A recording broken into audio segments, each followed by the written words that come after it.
আসসালামু আলাইকুম। আপনারা সবাই কেমন আছেন? আশা করছি ভালো আছেন। আমিও আলহামদুলিল্লাহ ভালো আছি। আজকে আমি আপনাদের সাথে শেয়ার করব মুগ ডাল দিয়ে মাছের মাথার মুড়ি ঘন্ট। প্রথমে আমি ডালটা ভালোভাবে ভেজে পরিষ্কার করে ধুয়ে সেদ্ধ করে নেব।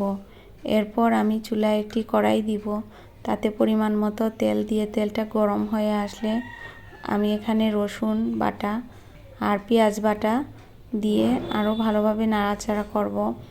এরপর এখানে আমি হলুদ গুঁড়া, মরিচ গুঁড়া, সামান্য ধনিয়া গুঁড়া দিব। দেওয়ার পর আমার মশলাটাকে ভালোভাবে কষাতে হবে, এজন্য আমি নাড়াচাড়া করব আর সামান্য পানি দিয়ে দিব।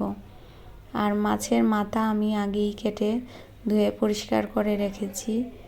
মশলাটা ভালোভাবে কষা হয়ে গেলে এতে মাছের মাথাগুলো দিয়ে দিব। মাছের মাথা দিয়ে আমি ভালোভাবে রান্না করব, কারণ ডালটা তো আমার আগে থেকেই সিদ্ধ করা আছে।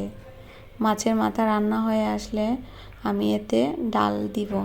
ডাল দিয়ে আরও কিছুক্ষণ রান্না করব। তারপর আমি কয়েকটা কাঁচামরিচ আর ধনেপাতা দিয়ে দিব। এভাবে হয়ে যাবে আমার মুগ ডালের মুড়ি ঘন্ট। আপনারা চাইলে ট্রাই করতে পারেন, ভালো লাগবে ইনশাল্লাহ। আমার ভিডিও ভালো লাগলে লাইক, কমেন্ট, ফলো দিয়ে পাশে থাকবেন। আর ইউটিউব থেকে দেখলে সাবস্ক্রাইব করবেন। আল্লাহ হাফিজ।